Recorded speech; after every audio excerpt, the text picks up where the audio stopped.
नमस्कार मित्रांनो, मी प्रफुल्ल एज्युकेट भारत या युट्यूब चॅनल मध्ये आपल्या सर्वांचं स्वागत आहे। मित्रांनो, आज आपण अपार आयडी बाबत चर्चा करणार आहोत। मागील सत्रामध्ये अपार आयडी कसे तयार करायचे याबाबतचा एक व्हिडिओ मी शेअर केलेला होता आणि त्या व्हिडिओला आपण सर्वांनी भरभरून प्रतिसाद दिलेला होता। परत एकदा 2025-26 च्या शैक्षणिक सत्रासाठी अपार आयडी आपल्याला जनरेट करायचे आहेत आणि हे अपार आयडी जनरेट करण्यासाठी आपल्याला कोणकोणत्या डॉक्युमेंट्सची गरज आहे ते सर्व मी आपणास या व्हिडिओमध्ये सांगणार आहे। तर चला मित्रांनो, आपण अपार आयडी अत्यंत सोप्या पद्धतीने कोणालाही करता येईल। शिक्षक असू द्या, शिक्षकेतर कर्मचारी असू द्या, इव्हन एखादा विद्यार्थी सुद्धा युडास प्लस च्या स्टुडंट पोर्टलवर अपार आयडी जनरेट करू शकतो। तर मित्रांनो, हे एका शाळेचं लॉग इन आहे। या ठिकाणी आपल्याला करंट अकॅडमिक इयर 2025-26 वर क्लिक करायचं आहे। एक डॅशबोर्ड आपल्या समोर आलेला आहे, ज्या डॅशबोर्ड मध्ये आपल्या शाळेचे सर्व विद्यार्थी आले किंवा नाही याची खात्री करणे आवश्यक आहे। एकही विद्यार्थी जास्त नसावा किंवा एकही विद्यार्थी कमी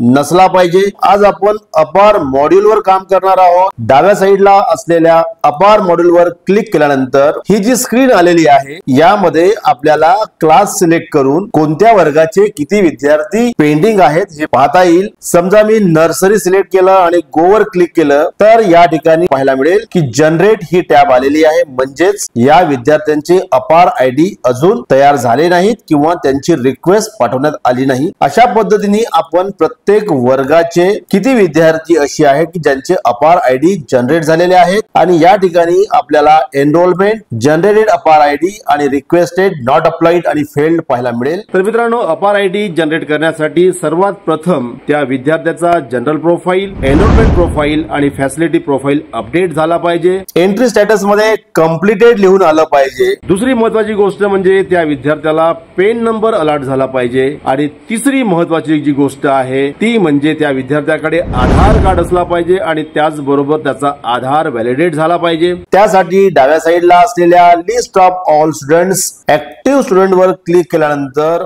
ज्या विद्यार्थ्यांचा अपार आयडी आपण जनरेट करणार आहोत त्या विद्यार्थ्यांच्या समोर verified from UIDAI against name, gender and date of birth असं लिहून आलं पाहिजे। एंट्री स्टेटस कंप्लीटेड असला पाहिजे आणि त्यानंतर त्या विद्यार्थ्याचा 4.1.1, 4.1.2, 4.1.3, 4.1.7 आणि 4.1.8 हे सगळे जे फील्ड्स आहेत हे सगळे फील्ड्स मॅच असले पाहिजेत आणि अचूक असले पाहिजेत। तर मग चला आपण एका विद्यार्थ्याचा अपार आयडी जनरेट करू आणि त्याचबरोबर मित्रांनो, विद्यार्थ्यांचा मोबाईल नंबर सुद्धा महत्वाचा आहे। अपार आयडी जनरेट करताना युडास प्लस मध्ये 5 विद्यार्थ्यांकरता आपण एक मोबाईल नंबर वापरू शकतो। तर चला आपण आता अपार मॉड्यूल वर जाऊ आणि अपार आयडी कसा जनरेट करायचा ते समजून घेऊ। अपार मॉड्यूल वर क्लिक केल्यानंतर मी एक वर्ग घेतो आहे आणि त्या वर्गात जाऊन सेक्शन सिलेक्ट करतो आहे, गो वर क्लिक करतो आहे। आता आपल्याला एका विद्यार्थ्याचा अपार आयडी जनरेट करायचा आहे। त्यासाठी मी एक विद्यार्थिनी घेतलेली आहे आणि तिच्या नावासमोर असलेल्या सर्वात शेवटच्या कॉलम मध्ये जनरेट टॅब वर मी क्लिक करणार आहे। क्लिक केल्यानंतर विद्यार्थ्याची जी बेसिक इन्फॉर्मेशन आहे ती इन्फॉर्मेशन या ठिकाणी पाहायला मिळेल। इथे सर्व इन्फॉर्मेशन दिलेली आहे। जर आपल्याला इन्फॉर्मेशन मध्ये काही बदल करायचा आहे तर इथे जनरल प्रोफाइल आहे, यावर क्लिक करू शकता। आता आपल्याला मित्रांनो एक कन्सेंट फॉर्म आहे, त्यासाठी आपल्याला पालकांचा एकतर आधार कार्ड लागू शकतो, पॅन कार्ड लागू शकतो किंवा पासपोर्ट किंवा ड्रायव्हिंग लायसन्स किंवा वोटर आयडी या 5 पैकी कोणताही एक पुरावा जर असेल तर तो पालकांचा कन्सेंट म्हणून आपल्याला वापरता येतो। आणि मित्रांनो, पालक म्हटल्यानंतर यात वडील आले किंवा आई आली किंवा काका, मामा, भाऊ, बहीण यापैकी कोणाचाही एक पुरावा जर आपण वापरलात तर त्याला आपण कन्सेंट म्हणून उपयोगात आणू शकतो। आता आपण एका आधारचा उपयोग करून या विद्यार्थ्याचा अपार आयडी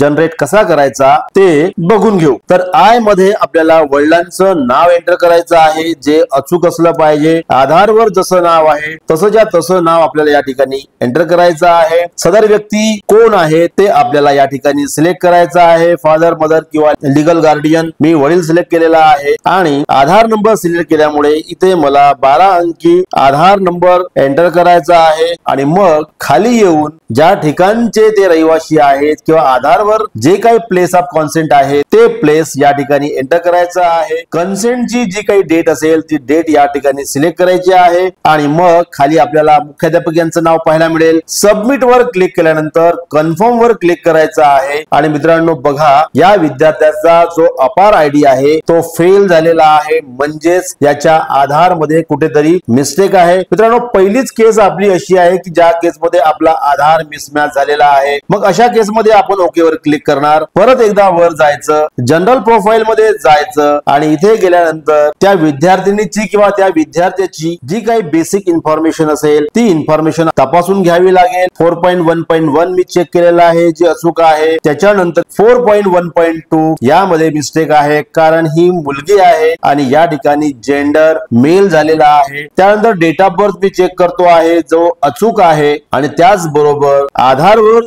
त्या मुलीचं जसं नाव आहे तसंच्या तसं नाव पण या ठिकाणी पाहायला मिळत आहे। मग मित्रांनो हा जो जेंडर आहे हा जेंडर जर आपल्याला बदलवायचा असेल तर तो डिस्ट्रिक्ट कम्प्युटर प्रोग्रामर यांच्या लॉग इन वरून किंवा डेटा एंट्री ऑपरेटर किंवा ब्लॉक एमएस कोऑर्डिनेटर यांच्या लॉग इन वरून चेंज करता येतो। त्यांना आपण जर पेन नंबर आणि आधार कार्डची झेरॉक्स दिली तर ते जेंडर चेंज करून देतील। तर चला मग मी आपण या विद्यार्थिनीचा जेंडर चेंज करू आणि त्यानंतर अपार आयडी तयार करून घेऊ। तर मित्रांनो मी डिस्ट्रिक्ट कम्प्युटर प्रोग्रामर यांच्या लॉग इन वरून त्या विद्यार्थिनीची बेसिक इन्फॉर्मेशन मी तपासली, त्यामध्ये जो काही बदल होता तो बदल मी आधार प्रमाणे करून घेतला। आता परत एकदा आपल्याला ऍक्टिव्ह स्टुडंट वर जायचं आहे, त्यानंतर त्या विद्यार्थिनीला शोधायचं आहे आणि राईट साइडला बघा त्या विद्यार्थिनीचा जो आधार आहे तो ऑटोमॅटिक अपडेट झालेला आहे, तरी पण आपल्याला रिव्हॅलिडेट फॉर एमबीए वर क्लिक करायचं आहे, कन्फर्म वर क्लिक करायचं, ऍग्री वर क्लिक केल्यानंतर ती विद्यार्थिनी व्हॅलिड झालेली आहे। परंतु मित्रांनो इथे बघा नॉट स्टार्टेड लिहून आलेला आहे आणि त्यामुळे या विद्यार्थिनीचा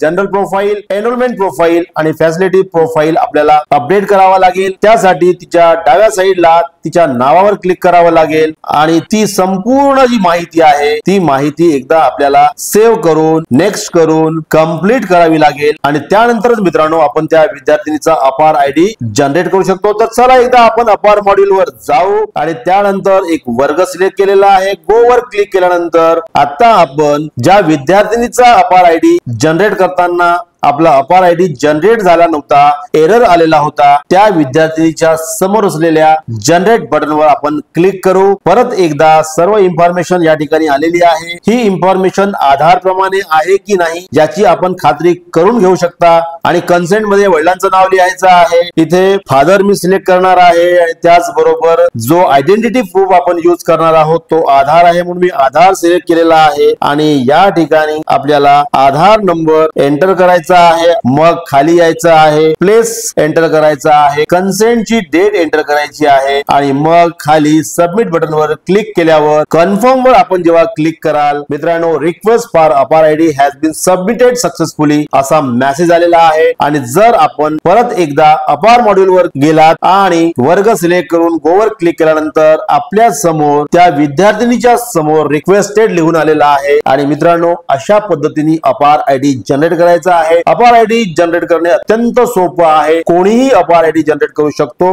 त्यासाठी त्या विद्यार्थ्याची बेसिक इन्फॉर्मेशन अचूक पाहिजे, त्याला पेन नंबर मिळालेला पाहिजे, त्याचं जनरल प्रोफाइल, एनरोलमेंट प्रोफाइल आणि फॅसिलिटी प्रोफाइल अपडेट असला पाहिजे। सर्वांना विनंती आणि सूचना आहे एज्युकेट भारतच्या माध्यमातून मी वेगवेगळे टेक्निकल व्हिडिओ तयार करतो आहे, परंतु शिक्षक, मुख्याध्यापक, पर्यवेक्षी यंत्रणा या व्हिडिओजला पाहिजे त्या प्रमाणामध्ये प्रतिसाद देत नाही, व्हिडिओ पाहत नाही, व्हिडिओला लाईक करत नाही, चॅनलला सबस्क्राइब करत नाही। आणि महत्वाची गोष्ट सांगतो आहे की जर आपल्या आधार मध्ये मिसमॅच असेल तर आपण तात्काळ गट साधन केंद्रामध्ये असलेल्या डेटा एंट्री ऑपरेटर किंवा ब्लॉक एमएस कोऑर्डिनेटर किंवा जिल्हा संगणक प्रोग्रामर यांच्याशी संपर्क करावा आणि आपले आधारचे जे मिसमॅच आहेत ते दूर करावे। मित्रांनो हा व्हिडिओ कसा वाटला नक्की मला कॉमेंट मध्ये लिहा, काही अडचण असेल तर कॉमेंट मध्ये लिहा। आणि मित्रांनो जाता जाता पुन्हा एक माझी विनंती आहे की आपण एज्युकेट भारत या चॅनलला सबस्क्राइब केलं नसेल तर नक्की सबस्क्राइब करा, व्हिडिओला लाईक करा, व्हिडिओ सर्वांना शेअर करा। पुन्हा भेटू नवीन व्हिडिओसह, तोपर्यंत सर्वांना माझ्या खूप खूप शुभेच्छा। Thank you so much.